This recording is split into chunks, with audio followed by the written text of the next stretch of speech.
여러분 안녕하십니까? 12월 11일 NWN 내외 방송 뉴스를 시작하겠습니다. 자유한국당은 청와대 선거 개입 의혹 사건과 관련 송철호 울산시장과 송병기 부시장, 장모 전 청와대 선임 행정관을 검찰에 고발했습니다. 한국당 감찰농단 진상조사특위 위원장인 곽상도 의원은 대검찰청을 방문해 이들에 대한 공무상 비밀 누설 및 공직선거법 위반 혐의 고발장을 제출했습니다. 한국당 측은 지방선거를 5개월 앞둔 지난해 1월 울산시장 출마 예정이던 송 시장과 송 부시장이 청와대 균형발전 비서관실 소속이던 장 선임 행정관을 만나 울산 공공병원 건립 공약을 함께 만들었다고 의혹을 제기하고 있습니다. 또 장 선임 행정관이 특정 후보 당선을 위해 협조했고 공공병원 설립 계획 등 공무상 정보를 유출했다고 주장하고 있습니다. 모처럼 반가운 소식입니다. 어린이 교통생명 안전대책을 담은 일명 민식이법과 하준이법이 어제 오전 국회 본회의를 통과했습니다. 두 법안은 대표적 민생법안으로 본회의 안건 중 두세 번째와 네 번째 순서로 상정됐습니다.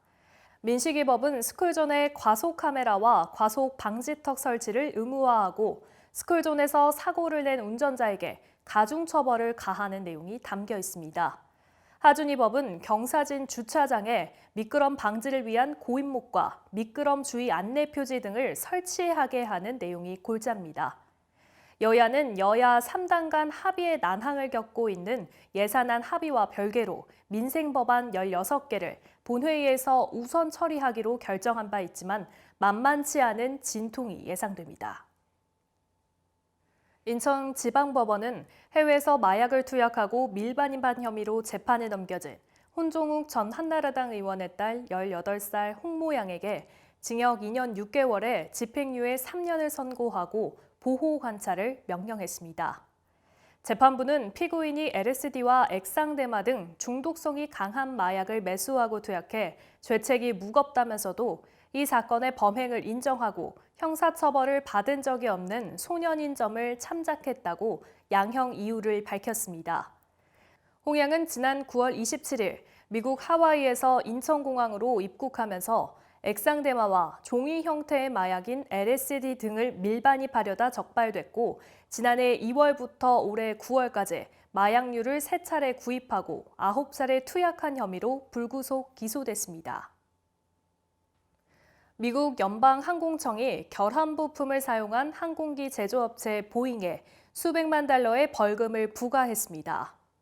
현지 시간 9일 미국 블룸버그 통신 등에 따르면 미 연방항공청은 보잉이 최소 133대의 항공기에 기준 미달의 부품을 장착하고 해당 부품을 공급한 업체를 제대로 감독하지 못했다며 벌금 390만 달러, 우리 돈으로 약 46억 5천만 원을 부과했습니다.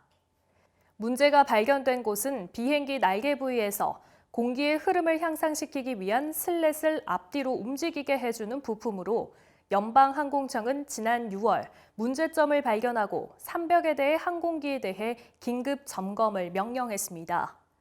결함 부품은 보잉 737 3세대 기종인 737NG와 최신 개량형 737 맥스에 장착됐던 것으로 알려졌는데 보잉은 부품을 모두 교체해 현재 운행 중인 항공기에는 결함 있는 부품이 장착되지 않았다고 밝혔습니다.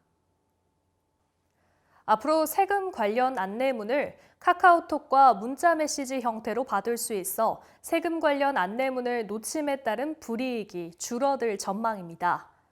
국세청은 어제부터 각종 국세 신고와 신청 안내문을 카카오톡과 문자 메시지 형태로 발송한다고 밝혔습니다. 모바일 안내문은 공인전자 문서 유통사업자로 허가받은 카카오페이와 이동통신 사업자를 통해 납세자 본인 명의 휴대전화 번호로 전달됩니다.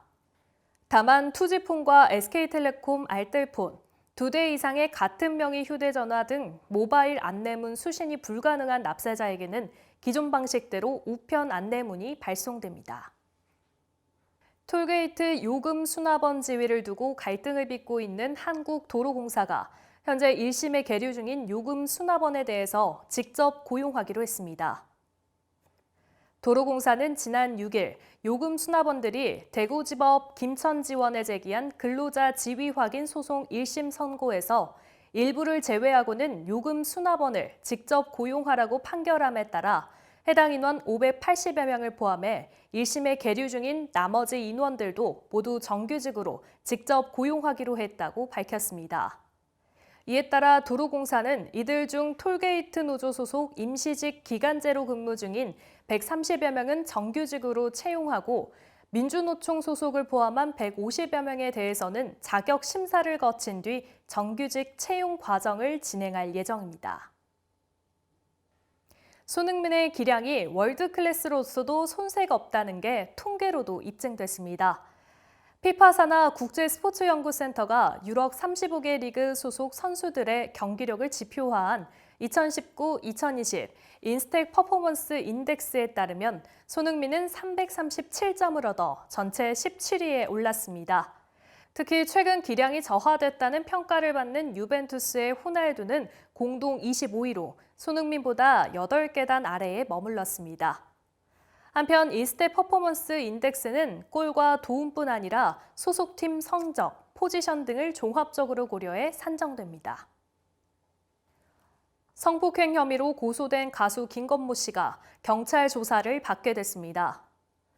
유튜브 채널 가로세로 연구소를 운영하는 강용석 변호사와 김세희 전 MBC 기자는 앞서 지난 6일 방송을 통해 김 씨가 2016년 8월 서울 강남구 논현동의 한 유흥주점에서 종업원 A씨를 성폭행했다고 주장했습니다. 이들은 지난 9일 A씨를 대신해 김 씨를 간간 혐의로 서울중앙지검에 고소한 바 있습니다. 김 씨의 소속사 측 관계자는 제기된 의혹에 대해 사실이 아니라며 법적 대응 의사를 밝혔습니다. 한편 또 다른 유흥주점 매니저라고 밝힌 B 씨는 강 변호사와의 인터뷰에서 2007년 1월 손님인 김 씨에게 폭행당해 눈 근처 얼굴뼈와 코뼈가 부러졌다고 주장하고 있습니다. 북한이 자신들의 연말 시한을 앞두고 북미 비핵화 협상의 레드라인인 대륙간 탄도미사일 도발을 구체화하자 미국이 유엔 안정보장이사회 소집이라는 칼을 뽑아들었습니다. 유엔 안보리 소집은 북한의 강력한 추가 대북 제재라는 직접 타격과 동시에 국제사회의 여론전을 통한 북한의 외교적 고립을 심화할 수 있다는 점에서 실질적인 압박 카드로 평가되는데요.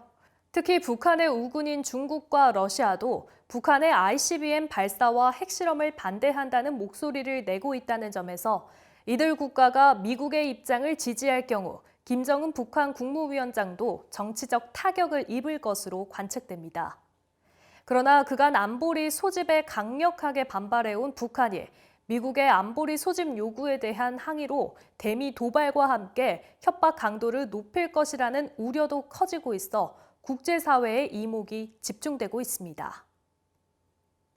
딸 표창장 위조 혐의 등으로 기소된 정경심 동양대 교수 사건을 맡고 있는 재판부가 검찰의 늑장 기록 열람 복사에 더 늦어지면 보석을 검토하라고 말할 수밖에 없다며 보석 가능성을 시사했습니다. 재판부는 먼저 기소된 표창장 위조 사건과 추가 기소된 자녀 입시 비리 혐의에 대해 동일성을 인정할 수 없다며 표창장 위조 사건의 공소장 변경을 허가하지 않았습니다. 이 밖에도 재판부와 검찰은 증거 목록 제출 등을 두고 신경전을 벌이고 있는 것으로 알려졌습니다. 한편 정 교수의 다음 공판 준비 기일은 오는 19일 오전 10시에 열릴 예정입니다. 네, 어제부터 초미세먼지 때문에 참 힘드셨을 텐데요. 오후부터 찬바람이 밀려들면서 미세먼지가 잦아든다고 합니다. 저녁쯤에는 창문을 열고 환기시키는 것도 가능할 것 같습니다. 오늘 뉴스 여기서 마치겠습니다. 시청해주신 여러분 고맙습니다.